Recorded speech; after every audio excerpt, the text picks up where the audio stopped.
कि कब से इन्होंने अर्निंग स्टार्ट की और अपने कीमती जो टाइम है स्टडी का उसमें से कैसे वक्त निकाला। और रानी माशाल्लाह आप बड़े पैसे कमाती हैं, तो पापा को कोई गिफ्ट किया अभी तक बड़ी चीज? अक्सर हम देखते हैं गाड़ी, न्यू कार ले ली, न्यू घर ले लिया। अच्छा मुझे ये बताएं कि यूट्यूब चैनल से कितने पैसे कमा रही है? अच्छा ऑनलाइन अर्निंग आपकी कितनी है? अभी आप 13 साल की हैं और आप ऑनलाइन अर्निंग करती हैं। अपने सारे जो भी है आपके पास जो एंड्रॉयड मोबाइल है वो किस उम्र में आया था आपके हाथ में? नहीं, मैं कहती हूँ कि गेमें खेलने से बच्चों का मतलब ना माइंड तेज होता है, ठीक है, लेकिन गेमें वो नहीं होनी चाहिए। पबजी हो गई, वो हो गई, जिससे बच्चों को नेगेटिव इफेक्ट्स हो रहे हैं, वो नहीं होनी चाहिए। खासतौर पे मैंने ये ऑब्जर्व किया है कि पेरेंट्स जो है ना बच्चों पे नहीं ध्यान देते। बच्चे कुछ भी करे जा रहे हैं। मैंने ये मतलब बड़े होके उन पेरेंट्स के साथ मतलब जुबान चलाते हैं, या फिर मतलब बच्चे, बहुत सारे टीनेज बच्चे जेल में चले जाते हैं। बिस्मिल्लाहिर्रहमानिर्रहीम, अस्सलाम वालेकुम नाजरीन, वेलकम बैक स्ट्रॉन्ग उज़्मा के पॉडकास्ट में। अगर आप चैनल पे न्यू हैं तो प्लीज़ चैनल को सब्सक्राइब कर लें। वीडियो अगर अच्छी लगे तो एक छोटा सा प्यारा सा कमेंट ज़रूर कीजिएगा। ये वीडियो स्पॉन्सर की जा रही है स्ट्रॉन्ग उज़्मा फ्री हॉस्पिटल को, जो कि बाई फेरू बुल्ले शाह रोड पे बनने जा रहा है। और आप अपने हिस्से की एक ईंट उसमें वीडियो देखकर भी लगा सकते हैं। अगर आप वीडियो देखेंगे तो इससे इनकम जो आएगी उससे हॉस्पिटल को ही फायदा होगा। और अगर आप फाइनेंशियली कोई हेल्प करना चाहें या आपके पास कोई स्टोरी, कोई टैलेंट है, तो आप पॉडकास्ट में भी आ सकते हैं। बेटियां अगर पढ़ जाएं तो नस्लें जो हैं वो संवर जाती हैं।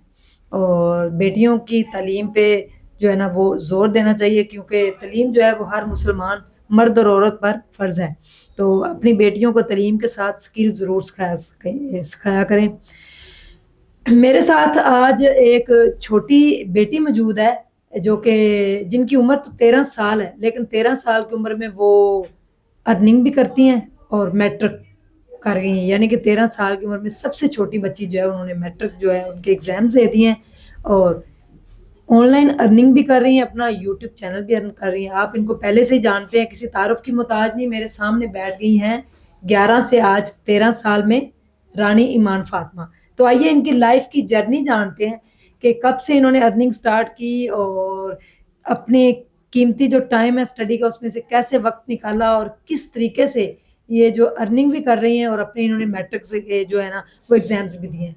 अस्सलाम वालेकुम। वालेकुम सलाम। कैसी हैं आप? अल्हम्दुलिल्लाह, अल्लाह का लाख लाख शुक्र है। आप सुनाएं, आप कैसी हैं? बस अल्हम्दुलिल्लाह, अल्लाह का शुक्र। आप 11 साल की उम्र में प्रिंसिपल बन गई थी स्कूल की, बड़ी स्टोरी वायरल हुई, बड़ा लोगों ने देखा। आज आपने 13 साल में मैट्रिक भी कर लिया है, एग्जाम दे दिया माशाल्लाह, 3 माह बाद रिजल्ट भी आ जाएगा। ये सारा कुछ मैनेज कैसे करती हैं? लाइफ की जर्नी स्टार्ट कैसे हुई? क्या आपने कैसे सोचा छोटी सी उम्र में क्या आप अर्न करेंगी, यूट्यूब चैनल बनाएंगी या लोगों को लेक्चर देंगी? किससे मोटिवेशन मिली? अच्छा, मैंने ये स्टार्ट ऐसे किया था कि शुरू से ही ना मतलब स्पीचेस तो मैं करती थी अपने स्कूल में, जिस स्कूल में मैं पढ़ती थी उसमें भी स्पीचेस करती थी, और ये शुरू से ही था एक, ठीक है, क्योंकि मेरे पापा भी अल्हम्दुलिल्लाह राइटर है, तो वो कहते हैं ना कि घर से ही शुरू होता है, ठीक है। तो वो ऐसा था, और स्पीचेस भी मैं करती होती थी। तो फिर आहिस्ता आहिस्ता मुझे ये पता चला, और ख़ासतौर पे मेरे मामा पापा ने मुझे बताया कि ये आपके अंदर एक चीज़ है कि आप अपनी बात लोगों तक पहुँचाना जानती हैं, आप पहुँचा सकती हैं अपनी बात लोगों तक। तो फिर उसका सबसे बेहतरीन प्लेटफॉर्म तो यही लगा कि सोशल मीडिया के ज़रिए से पहुँचाई जाए अपनी बात। तो फिर यूट्यूब चैनल रानी ईमान फातिमा के नाम से बनाया, इसी तरह से फेसबुक, इंस्टाग्राम, फिर सारे प्लेटफॉर्म्स बनाए, उन पर वीडियोस अपलोड करना शुरू की। फिर आहिस्ता आहिस्ता मतलब जब आप करने लगते हैं कोई काम, फिर आप उसमें मतलब आगे बढ़ते चले जाते हैं, अल्लाह भी आपकी मदद करता है। तो बस इसी तरह से शुरू हुआ, और अब अल्हम्दुलिल्लाह अब तक चल रहा है। अच्छा ऑनलाइन अर्निंग आपकी कितनी है? अभी आप 13 साल की हैं और आप ऑनलाइन अर्निंग करती हैं, अपने सारे जो भी हैं एक्सपेंसेस खुद आप उसको हैंडल करती हैं? जी जी, अल्हम्दुलिल्लाह। मतलब कितनी है ये तो मुझे कोई राउंड फिगर तो नहीं पता, पापा को ही पता है। वैसे अल्हम्दुलिल्लाह, अल्लाह का शुक्र है। पापा के अकाउंट में आते हैं? बताते जी तो होंगे इतने जी, आगे। नहीं वो मुझे पापा नहीं बताते। अच्छा वो कह रहे होंगे रानी जो है ना लालच में ना पड़ जाए, स्टडी छोड़ के कहीं फिर ज्यादा ही ना काम करना शुरू हो जाए। 13 साल में आपने मैट्रिक के जी, पेपर्स दे दिए हैं, ये कैसे किया आपने?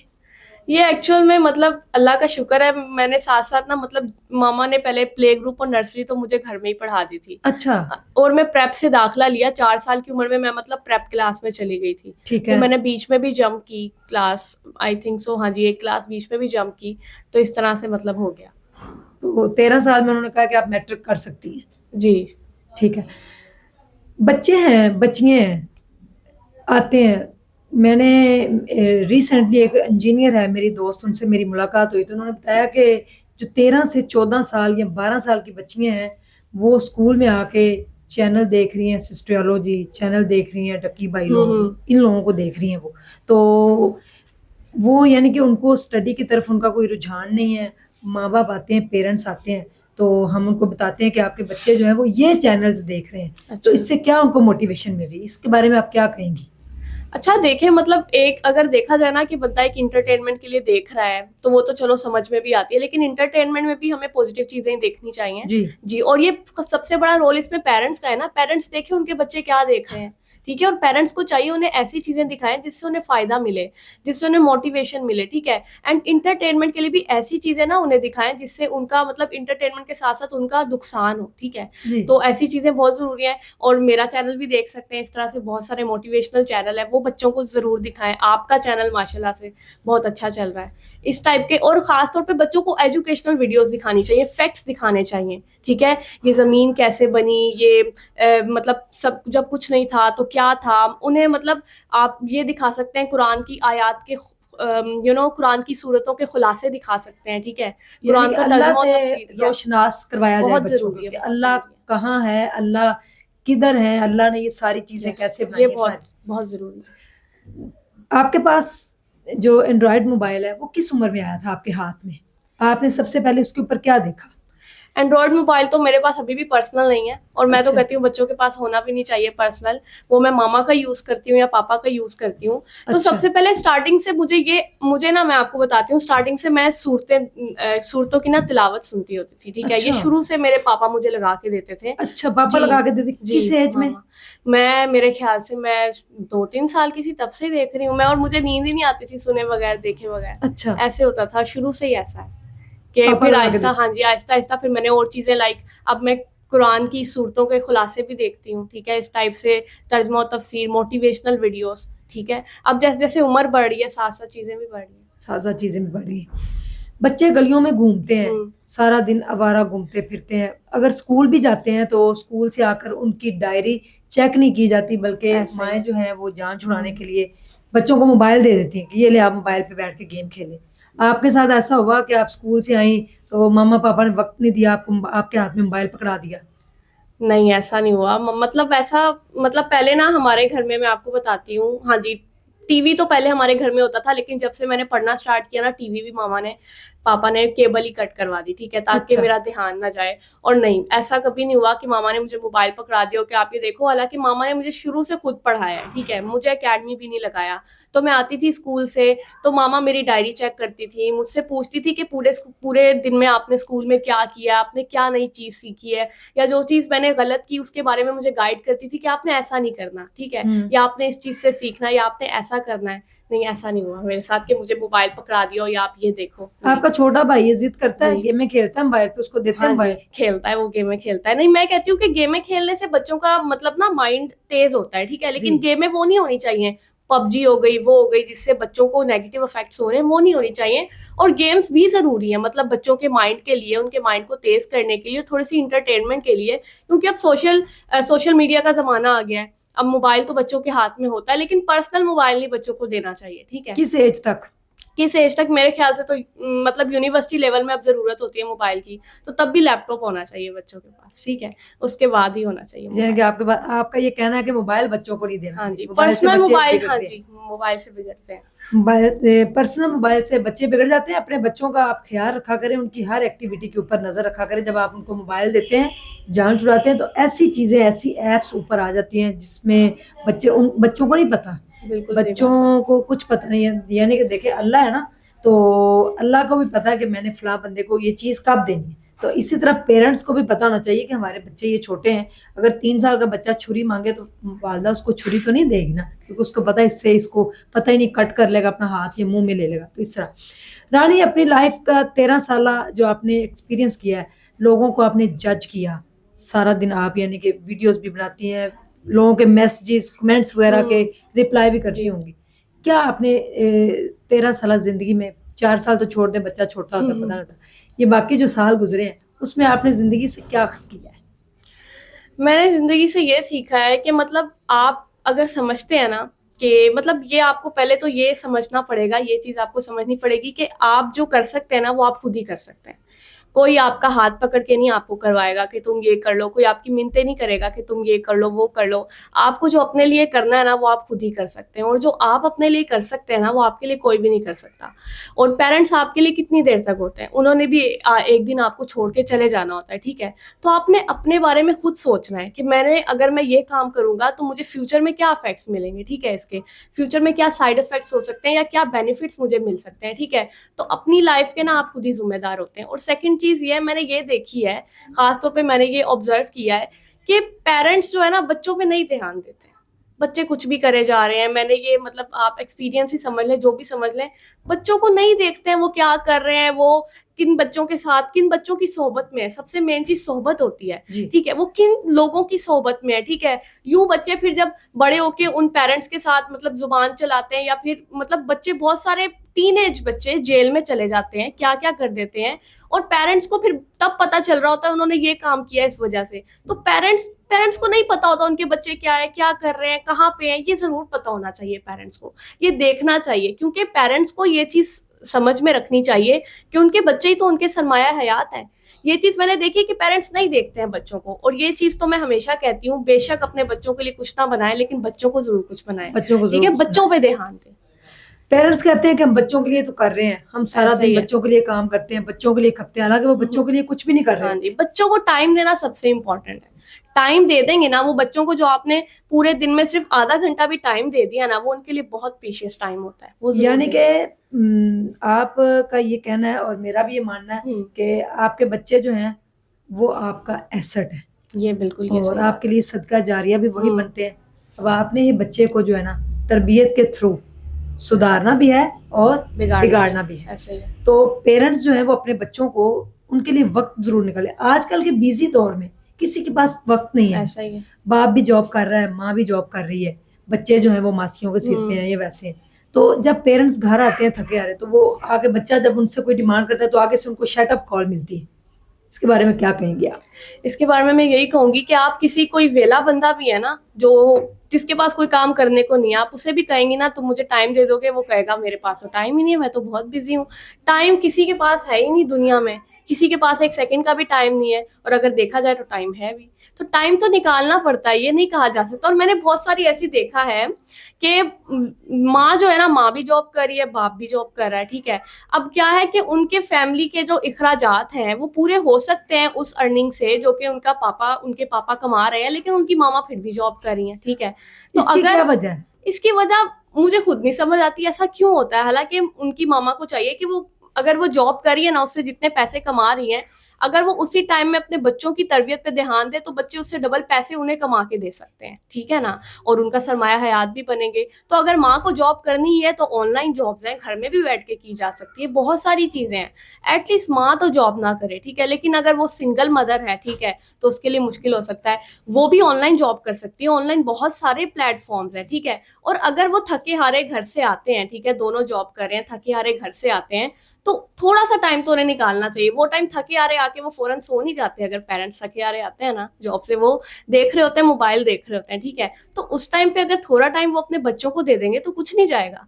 और इस पे तो मैंने पूरी वीडियो भी बनाई है कि किस तरह से वालिदैन ने अपनी बच्ची को, अपनी उनकी छोटी सी बच्ची थी, उसे एक केयर टेकर के पास छोड़ दिया था, और फिर उनकी बच्ची बहुत बीमार हो गई थी, केयर टेकर ने उनका ख्याल नहीं रखा था, वो बच्ची की बहुत हालत बुरी हो गई थी। फिर उन्हें बाद में पता चला कि जो केयर टेकर है ये ना वॉशरूम यूज करने के बाद हाथ धोती है, वो गंदे हाथों से हमारे बच्चे को खिला रही होती है, कुछ भी कर रही होती है, उसकी लैंग्वेज भी नहीं सही, हमारी बच्ची वो गलत लैंग्वेज सीख रही है। तो ऐसे बहुत सारे केसेस हैं, इसलिए इस चीज पे ध्यान देना चाहिए। अपने बच्चों की तरबियत जो आप खुद कर सकते हैं ना पेरेंट्स, वो कोई भी नहीं कर सकता। आप ऑनलाइन अर्निंग करती हैं और बच्चों के हवाले से माशाल्लाह उन्होंने बड़ा अच्छा मैसेज दिया। अपने बच्चों को वक्त जरूर दें, अपने बच्चों की रिस्पेक्ट करें, उनकी इज्जत करें। अगर आप अपनी बेटी को डॉक्टर, इंजीनियर या टीचर बनाना चाहते हैं, या जज या वकील ही बनाना चाहते हैं, तो आप जिस तरह एक डॉक्टर वकील को मुखातिब करते हैं वैसे ही अपने बच्चे को मुखातिब करेंगे तो वो बड़ा होके बन सकेगा। उनका माइंड जो है वो उसी तरह ही सेट होगा।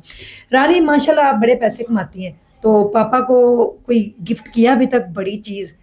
अक्सर हम देखते हैं गाड़ी, न्यू कार ले ली, न्यू घर ले लिया, तो पापा को गाड़ी कब लेके देंगी? लेके देंगी भी या नहीं? नहीं होता नहीं, है ना, इंशाल्लाह अक्सर जल्द बच्चे ही जो है लेके ना वो दूंगी। पेरेंट्स को सरप्राइज देते हैं। जी जी, मेरा भी ऐसा है, सोचा हुआ है कुछ मैंने, अभी मुझे पता तो चले कितनी अर्निंग आती है, इंशाल्लाह मैं जरूर वो जरूर पापा करूंगी। से पूछ के उसकी सेविंग करे ना। हाँ जी, ये अभी बिल्कुल आप सही 13 बात साल है। के हो हाँ जी। तो 18 या 20 में आपकी शादी हो जानी, आपने अपने घर चले जाना, हम्म। तो उससे पहले पापा को मेरे घर में गाड़ी गिफ्ट बनती है, इंशाल्लाह इंशाल्लाह जरूर। देके जाएंगी। जी जी इंशाल्लाह जरूर देके जाऊंगी। वालिदैन हमेशा आपके साथ नहीं रहते, किसी के भी साथ वो नहीं रहे, उन्होंने इस दुनिया से चले जाना होता है, लेकिन अपने बच्चों को जो है ना ज़रूर कुछ बना के जाएं। ऑनलाइन अर्निंग है, डिफरेंट एप्स हैं, मदर्स जो हैं वो घर में बैठ के भी काम कर सकती है। लेकिन मैंने एक चीज़ नोट की है कि जितने भी पैसे आप कमा लें वो कम है। लोग कहते हैं कुछ नहीं बनता, इसकी सबसे बड़ी वजह क्या है? नाशुक्री। जी, ये बिल्कुल सही बात है, नाशुक्री इसकी सबसे बड़ी वजह है। क्योंकि देखें, जो आपको थोड़े में मिल रहा है, आपको जितना मिल रहा है, मैंने देखा है बहुत सारे लोगों को ना हवस होती है पैसों की, ठीक है? ये पैसे भी उनके लिए कम है, ठीक है? जितने पैसे भी हो, इंसान को तो हर चीज़ से ज़्यादा चाहिए होता है। अब उसे बाइक मिली है, उसे अब गाड़ी चाहिए, गाड़ी मिली है, वो चाहता है अब उसे उससे बड़ी गाड़ी मिले, फिर उसे चाहिए उसका प्राइवेट जेट हो, हेलीकॉप्टर हो उसके पास। तो इंसान की ख्वाहिशात तो कभी ख़त्म ही नहीं होती है, ठीक है? तो इंसान को जितना अल्लाह ताला दे रहा है उसमें खुश रहना चाहिए। अब ऐसा भी नहीं है कि उसे बढ़ाने के लिए इंसान कोशिश ना करे, कोशिश ज़रूर करे, ठीक है? और मैं अपने यूट्यूब चैनल रानी ईमान फातिमा के ज़रिए से भी यही पैगाम देती हूँ। इस पे मेरी काफ़ी सारी वीडियोज़ हैं कि जो इंसान है ना, अल्लाह शुक्री नाशुक्री जो है ना इंसान की, ये सबसे बड़ी कमज़ोरी है। इंसान को शुक्र अदा करना चाहिए। हाँ, कोशिश करनी चाहिए, ठीक है? कम पड़ता है, आजकल के दौर में मुश्किल है सर्वाइव करना, ठीक है? लेकिन जितना अल्लाह दे रहा है उस पे शुक्र अदा करें, और भी मतलब वसीले बनाएं, और भी चीज़ें करें जिससे आप कमा सकते हैं। लेकिन जितना है ना, उसमें आपका शुक्र करना बहुत ज़रूरी है। नाशुक्री की ज़िंदगी इंसान गुजारेगा ना, कभी भी खुश नहीं रह सकता। जिंदगी में कभी कोई ऐसा लम्हा आया हो आपके कि आप डिसहार्ड हो गई हूँ, और छोटी सी उम्र में जी। डिग्रेड भी आपको लोगों ने किया और डिमोटिवेट आप हो गई हूँ, स्टडी के साथ साथ यूट्यूब चैनल को और डिफरेंट जो आप अर्निंग करती हैं उसको मैनेज कैसे किया, और फिर जब डिसहार्ड हुई तो फिर मोटिवेशन किसने दी? अच्छा, मैं आपको बताती हूँ कि ना मतलब काफ़ी सारे ऐसे, मुझे क्लास में भी याद है, काफ़ी सारी मेरी क्लास फेलोज़ कहती थी कि हमने तुम्हारी सारी वीडियोस डिसलाइक कर दी, सारा अनसब्सक्राइब कर दिया चैनल को, अब तुम्हारी वीडियो कोई भी नहीं देखेगा। और बहुत सारे ऐसे भी कहते थे, तुम बड़ी दादी अम्मा आई हो, तुम बड़े यूट्यूब चैनल पे वीडियोस बनाती हो, तुम बहुत बताती हो, हमें तुमसे ज़्यादा पता है। मतलब बहुत सारे लोगों ने ऐसा कहा है, और मतलब काफ़ी सारे ऐसे मौक़े आए हैं जब मतलब डिसहार्ड हो गई थी मैं, हिम्मत हार गई थी, लेकिन मामा पापा दोनों ने बहुत ज़्यादा मोटिवेशन दी, ठीक है? और उन्हीं की वजह से मैं आज यहाँ पे हूँ। अगर वो मोटिवेशन ना देते तो शायद मैं कभी संभल नहीं सकती, शायद मैं कभी उठ नहीं सकती, ठीक है? उनकी मोटिवेशन की ही वजह से सब कुछ हुआ। लाइफ में कभी रोई आप कई दफ़ा रोई हूँ।